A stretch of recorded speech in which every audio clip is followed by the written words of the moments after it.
할렐루야. 주님의 은총 가운데 한 주간도 잘 지내셨나요? 하나님의 놀라운 은총과 사랑이 우리의 모든 삶을 덮고 있습니다. 우리는 날마다 구원의 안성, 그 충만한 기쁨 가운데 그 하나님의 풍성한 은총을 누리며 살아가고 있습니다. 현재의 삶의 고통과 상관없이, 문제들과 상관없이 우리의 삶을 늘 즐겁고 또 성취 완성을 통해서 하나님의 우리의 삶 가운데서 영광을 보게 됩니다. 하나님께서 오늘 말씀을 성벽 공사를 이루신 하나님의 이러한 제목을 가지고 말씀을 증거하겠는데요. 무슨 일을 할 때 끝까지 인내하며 성취하는 사람은 지혜로운 사람입니다. 하나님께서 완성을 이루시는 분인데, 천지를 창조할 때도 하나님께서 모든 우주 만물들을 완벽하게 창조하셨습니다. 하나님께서 이 세상을 만드실 때 모든 것이 부족함이 없는 상태, 완벽한 창조 사역을 통해서 온 땅에 하나님의 영광을 나타냈습니다. 창세기 1장 1절 2절 말씀에 태초에 하나님이 천지를 창조하시니라. 땅이 혼돈하고 공허하며 흑암이 깊음이 있고 하나님의 영은 수면 위에 운행하시니라.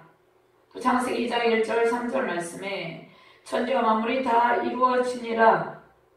하나님이 그가 하시던 일을 일곱째 날에 마치시니 그가 하시던 모든 일을 그치고 일곱째 날에 안식하시니라. 하나님이 그 일곱째 날을 복되게 하사 거룩하게 하셨으니 이는 하나님이 그 창조하시며 만드시던 모든 일을 마치시고 그날에 안식하셨음이더라. 이렇게 말씀을 하고 있습니다.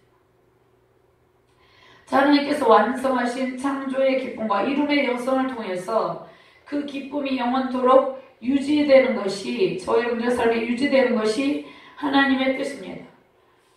그런데 인간의 불순종과 교만으로 인해서 저의 여러분들이 완성의 기쁨을 상실한 채 늘 부족함과 미완성의 고통을 안고 살아가고 있습니다.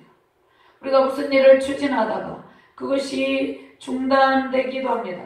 실패와 좌절된 일들, 중단된 일들 속에서 우리가 황폐함을 보고 우리의 삶에 의욕이 상실되는 아픔을 겪기도 합니다. 어떤 사람은 무슨 일을 하다가 중도에 포기합니다. 또 끝까지 하다가 마무리 단계에서 그만두기도 합니다. 그런데 신실한 믿음의 사람은 하나님의 도우심을 믿고 의지하며 끝까지 자신에게 주어진 일들을 마무리합니다. 구원의 완성을 이루신 예수님과 동행하며 살아가는 성도들에게는 중단의 아픔, 실패와 좌절의 고통이 다 떠나가게 된다는 것입니다. 느헤미야가 중단된 성벽 공사를 통해서 하나님의 영광을 나타나는데요. 이것은 하나님의 도우심으로 이루어지는 일입니다. 하나님의 도우심으로 공사를 시작해서 완성한 것처럼 우리의 삶에 중단된 모든 일들을 하나님께서 하나님의 능력으로 완성을 하게 하십니다. 학업을 중단한 사람들이 있습니다. 또 사업을 하다가 중단하며 포기한 사람이 있습니다. 직장을 다니다가 힘들어서 중도에 그만둔 사람이 있습니다. 또 목회자들은 개척교회를 시작해서 중도에 포기하기도 합니다. 왜냐하면 대적의 극심한 방해를 돌파하지 못하고 견디지 못하기 때문입니다. 수많은 사람들은 자신에게 주어진 일들을 끝까지 완성하지 못하고 중도에 포기합니다. 끝까지 완주하여서 완성의 기쁨을 누리는 사람들도 있지만 그렇지 못한 사람들이 많이 있다는 것입니다. 그로 인해서 어떠한 사람들은 자기 자신의 삶을 포기하며 자포자기하면서 인생의 패배자로 살아가기도 한다는 것입니다. 제가 지인의 소개로 알게 된 어떤 목사님 부부가 있었습니다. 그 목사님이 서울에서 개척을 시작하여서 날마다 차전도를 하고 교회를 세우려 안간힘을 다했어요. 엄청난 노력을 했어요. 그런데 결국은 교회 부흥을 이루지 못했습니다. 거의 포기된 상태에서, 그러한 상태에서 그가 선교사의 사명을 깨닫고 파라과이로 선교를 떠났습니다. 선교를 떠났는데 그곳 가운데서도 현지인들과의 마찰이 있었고 여러 가지 어려움이 있었고 여전히 힘든 과정들이 기다리고 있었습니다. 그런데 지금 현재는 그 모든 힘든 과정을 다 통과해서 교회의 큰 부흥을 이루고 또 사도 바울같이 현지인들과 함께 현지인들을 세우기도 하고 하나님 나라를 힘있게 세워나가고 계십니다. 그러한 이제 선교지의 소식을 계속해서 제가 카톡을 통해서도 보게 되고 알게 되는데, 하나님께서는 결코 실패하지 않게 하신다는 것입니다. 하나님의 도우심을 믿고 끝까지 하나님의 능력만을 붙들게 되면 저와 여러분들이 완성의 기쁨, 승리의 기쁨을 누리게 된다는 것입니다. 또한 자신이 우리가 진행하는 일들이 하나님께서 원하시는 방향이 아닐 수도 있습니다. 그럴 때는 또 우리가 하나님의 음성을 듣고 하나님께서 원하시는 일로 방향 전환을 해야 됩니다. 저도 공부에 대한 어떤 열망이 많았어요. 세상의 지식에 대한 열망이 많아가지고 세상의 학문을 연마해서 성취감을 누리려 했지만 그 길이 열리지 않았습니다.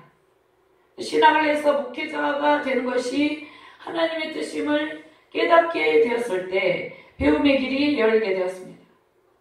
수많은 대적들의 방해와 힘든 과정이 있었지만 이름의 기쁨 속에서 살게 하셨습니다. 하나님의 인도하심을 받고 하나님의 능력의 손에 붙들리면 그 어떤 힘든 일들도 다 해내게 되는 것입니다. 하나님께서 그러한 사람들에게 재건 봉사를 하게 하시고 완성의 기쁨과 하나님의 영광을 누리게 하십니다. 하나님께서 이루시고 또 이루게 하십니다. 우리가 추진하는 모든 일들은 우리의 힘과 능력으로 되지 아니하고 오직 하나님의 영으로 되는 것입니다. 스가랴 4장 6절 말씀에 그가 내게 대답하이르되 여호와께서 스룹바벨에게 하신 말씀이 이러하니라. 만군의 여호와께서 말씀하시되 이는 힘으로 되지 아니하고 능력으로 되지 아니하고 오직 나의 영으로 되느니라. 이렇게 말씀하고 있습니다.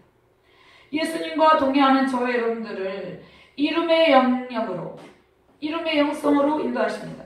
완성의 영역으로 인도하십니다. 중단되어 낙심했던 모든 일들을 완성할 수 있습니다. 저와 여러분들이 이 추진하다가 중단된 일들 있잖아요. 그러한 일들을 하나님의 도우심으로 완성하게 된다는 것입니다. 하나님께서는 저와 여러분들의 심령에 이름의 영성을 심어 놓으셨습니다. 이름의 영성은 하나님의 능력으로 하나님께서 주신, 저와 여러분들이 주신 하나님의 선물입니다. 예수님을 믿고 내주하시는 성령님과 동행하는 모든 하나님의 자녀는 하나님의 나라를 이루어가는 그런 삶을 살게 됩니다. 우리 자신과 또 세우신 교회 공동체 안에서 하나님 나라를 이루며 완성의 단계를 통해서 하나님의 영광을 나타내는 것이 저와 여러분들의 사명입니다. 하나님의 이름의 영성을 가진 성도는 결코 포기하거나 낙심하지 않습니다.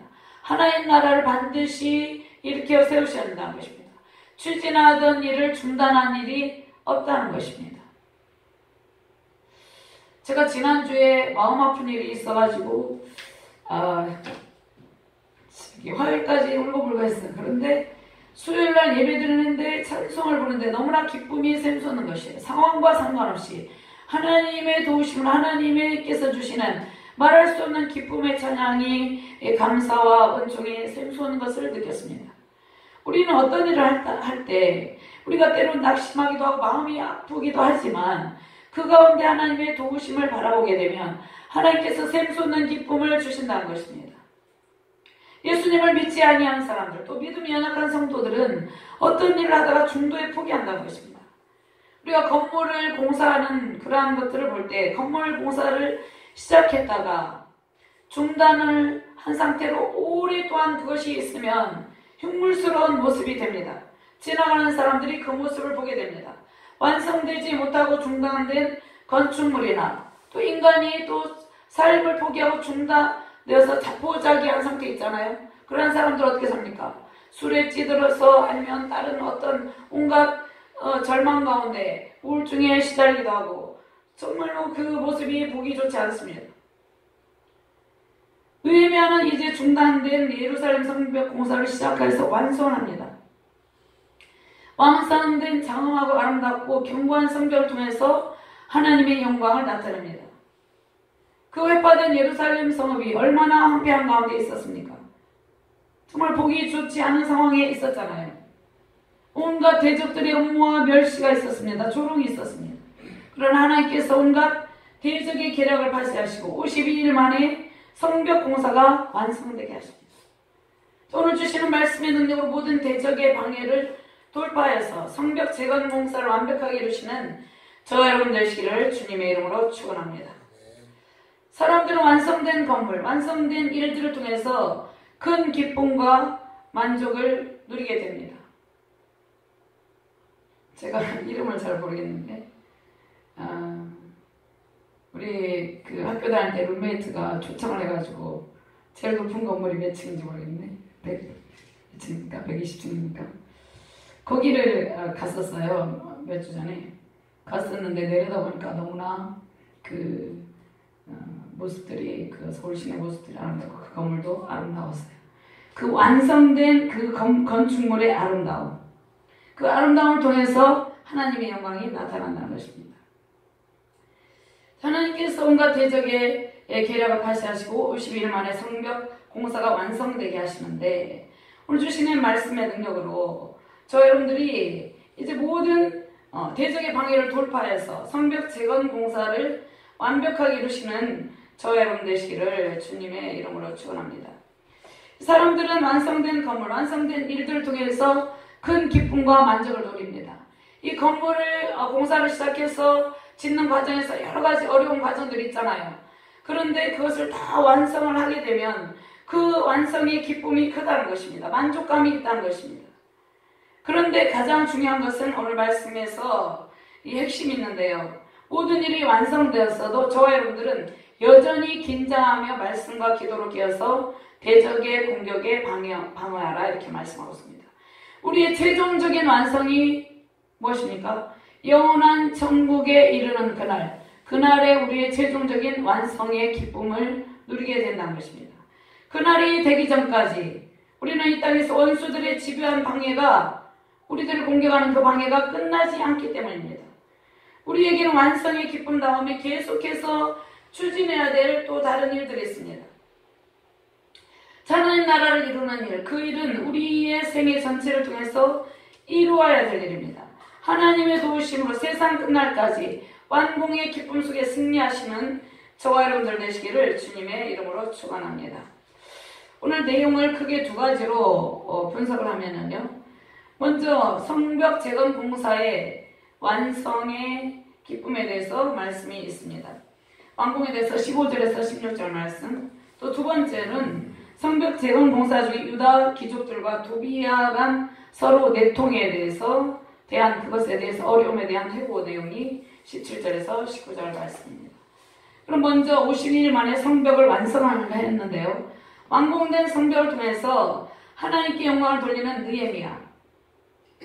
이 느헤미야가 이 말씀을 통해서 하나님께서 저 여러분들이 이름의 영성을 심어놓고 이름의 영성으로 추진하는 모든 일들을 성취하게 하시는 그 하나님께 영광 돌리는 삶을 살아야 된다는 것입니다. 함께 말씀을 15절 16절 같이 봉독합니다. 성벽 역사가 52일 만인 엘룰월 25일에 끝나매 우리 모든 대적과 주위에 있는 이방 족속들이 이를 듣고 다 두려워하여 크게 낙담하였으니 그들이 우리 하나님께서 이 역사를 이루신 것을 아니니라.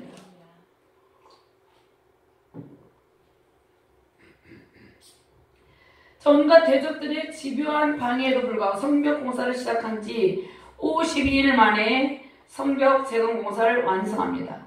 근데 이 일은 140년 동안 그 아무도 이루지 못한 그 성벽 재건 공사입니다. 근데 느헤미야는 이 공사를 2달도 채 안 돼서 끝냅니다. 엘룰러를 현재 달력으로 환산하면 주전 445년 10월 27일입니다. 공사가 시작된 날은 8월 10일입니다. 시작된 날 8월 11일입니다. 느헤미야가 예루살렘에 도착한 지 551일 만에 성벽 공사를 완성을 하니까 방해하던 대적들이 두려워합니다. 52일 만에 성벽 재건 공사가 완성이 되니까 그들이 이것을 보고 두려워하는데, 대적들이 두려워한 이유는 느헤미야와 함께 하신 하나님의 능력을 보고 두려워한다는 것입니다. 이스라엘 백성을 두려워한 것이 아니라 그들과 함께 하신 하나님, 성벽 재건 공사를 완성하게 하신 하나님의 놀라운 능력을 보고 그들이 두려워합니다.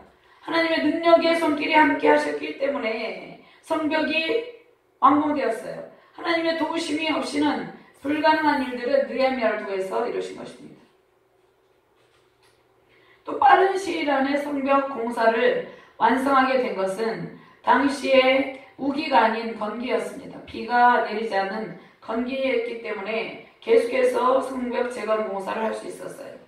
또 성벽을 처음부터 쌓는 것이 아니고 훼손된 부분들을 보수하는 일이었고, 또 예루살렘 성벽 길이가 짧고 또 폐허 속에 돌들이 남아 있었어요. 그 돌들을 활용해서 재건 공사를 했기 때문에 가능했습니다.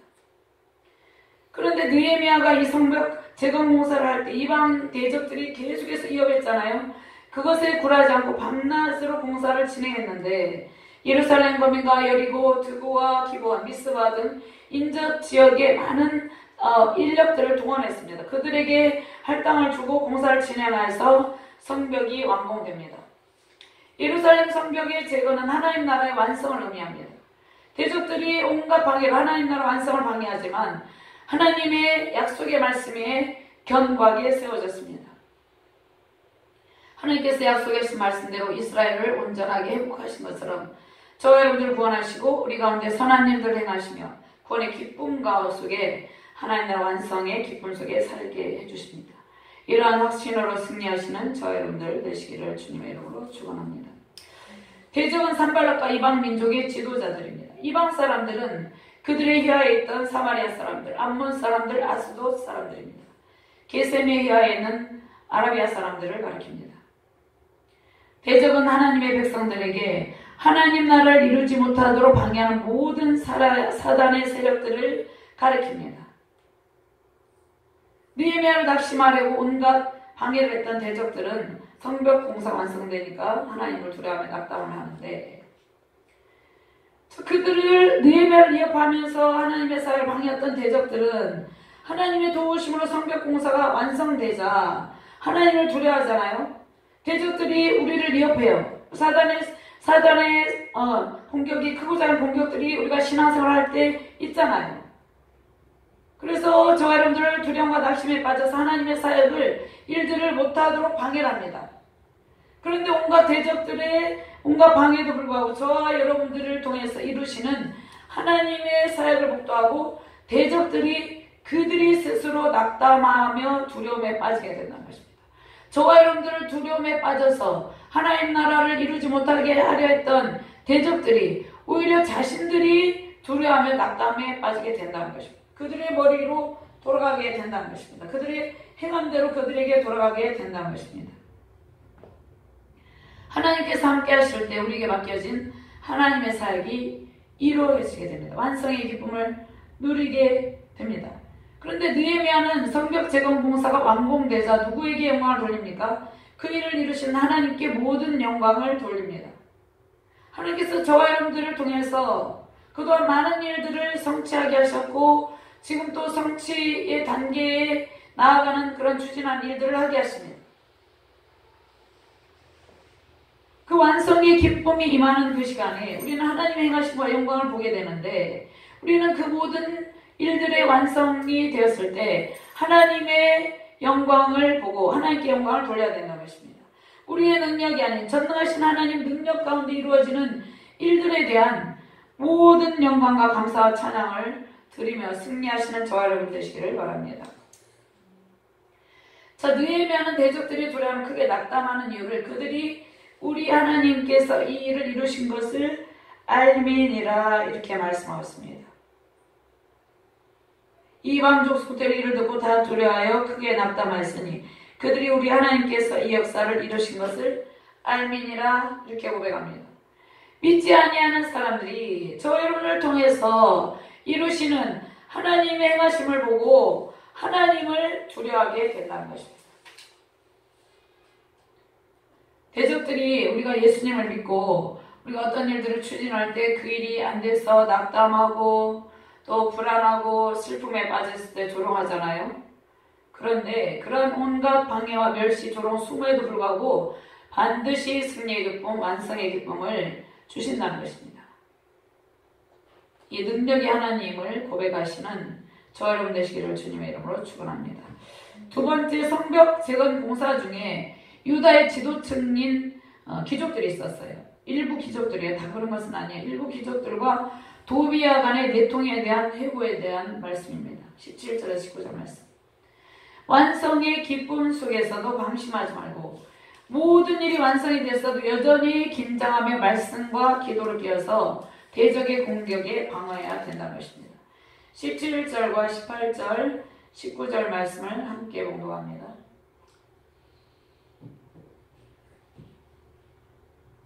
또한 그때 유다의 귀족들이 여러 번 도비아에게 편지하였고 도비아의 편지도 그들에게 이르렀으니 도비아는 아라의 아들 스가냐의 사이가 되었고 도비아의 아들 여호하난도 베레기야의 아들 무슬람의 딸을 아내로 맞이하였으므로 유다에서 그와 동맹한 자가 많음이라.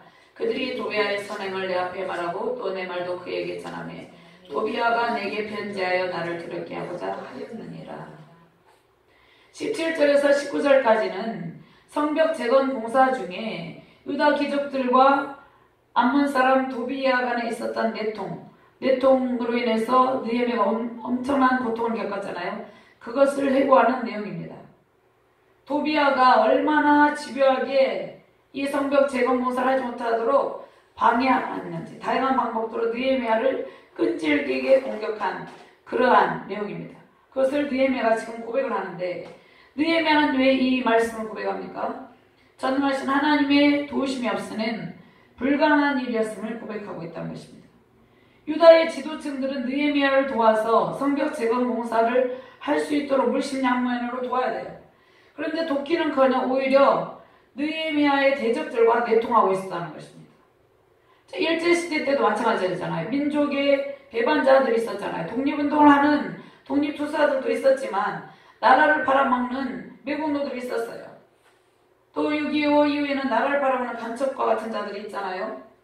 또 악한 목적으로 국내의 경쟁 기업에게 국내나 또 국내의 경쟁 기업에게 중요한 정보를 유출하는 산업 스파이들 같은 자들이 내부에 있었다는 것입니다. 암몬 사람 도비아 결탁한 유다 지도층 귀족들 이 인사들은 예루살렘 성벽의 진행 상황과 공정상의 어려운 문제 또 내부적인 갈등에 대해서 정보를 계속 대적들에게 주었다는 것입니다. 내부 사람이 자기가 도와야 되는데 이렇게 했다는 것이에요. 그들이 느헤미야를 대적하는 이 암몬 사람 도비아에게 모든 정보를 준 것은 매우 비열한 행동입니다. 암몬 사람 도비아는 예루살렘과 이스라엘 공동체에 막강한 영향력을 미치고 있었는데요. 유다 귀족들은 도비아 집안과 결혼으로 얽혀 있었습니다. 느헤미야 13장 4절 말씀에 이전에 우리 하나님의 전의 방을 맡은 제사장 엘리야십이 도비아와 연락이 있었으므로 도비아는 아라의 아들 스가냐의 사이며 도비아 아들 여호야나는 베레기야 아들 무슬람 딸과 결혼하였다 이렇게 말씀하고 있습니다. 대제사장 엘리야십 집안과 혼인관계를 맺고 있었습니다. 그러니까 암몬 사람 도비아는 유다의 귀족들과 혼인관계를 맺고 느헤미야의 성전 재건에 관련된 그 프로젝트와 관련된 세부 정보를 입수해서 치밀하게 성벽 재건 공사를 방해한다는 것입니다. 도비아는 대제사장 엘리야십에 의해서 성전 내에 자신의 방을 가지고 있을 만큼 영향력이 컸어요. 도비아 내통하는 내부의 적들은 느헤미야를 매우 힘들게 했고 느헤미야를 위협하는 존재였습니다. 이 내부의 적들이 내부에서 느헤미야의 일거수일투족을 도비아에게 편지로 전해주고 도비아는 그거를 토대로 느헤미야를 더욱더 강도 높게 압박을 하였습니다. 그 다음에 유다 일부 지도층 도비아와 결탁한 일부 지도층이 느헤미야 앞에서 도비아를 칭찬하기까지 합니다. 느헤미야가 얼마나 마음이 괴로웠을까요? 느헤미야를 대적하는 도비아를 느헤미야 앞에서 그들과 결탁하여서 악한 일을 도모하면서 느헤미야에게 그를 오히려 칭찬까지 한다는 것입니다. 느헤미야가 엄청나게 괴로움을 느꼈을 것이라는 생각이 들어요. 느헤미야를 도와서 대적의 음모를 파쇄해야 될 유다의 지도층이 오히려 느헤미야를 곤경에 빠지게 했다는 것입니다. 마치 예수님을 은 30냥에 판 가룟 유다와 같은 자들이 내부에 있었다는 것입니다. 예수님의 공생의 사역 기간 동안에 율법학자, 대제사장, 바리새인, 사두개인, 서기관 등이 예수님을 끊임없이 대적하였어요.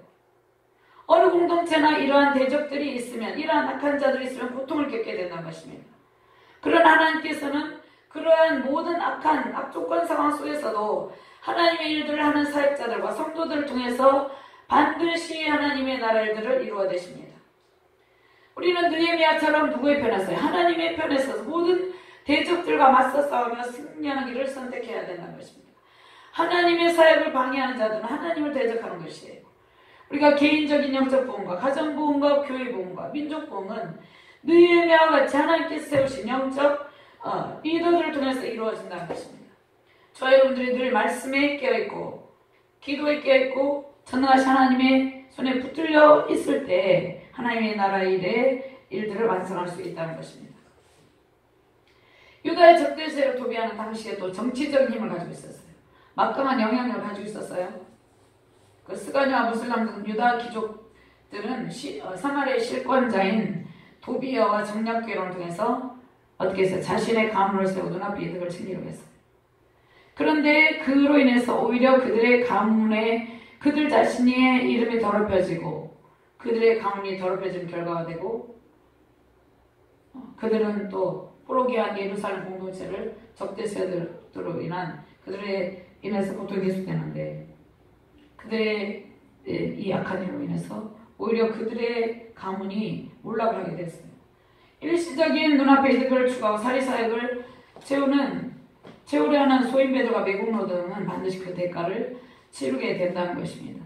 제사장 엘리야십 지방과 혼인을 맺고 결국 성전들에 있는 방을 얻어서 악한 영향력을 미친 도비아는 결국 느헤미야에서 의해서 쫓겨나게 되는데요. 말씀을 찾아 읽도록 하겠습니다. 느헤미야 13장 5절에서 9절 말씀.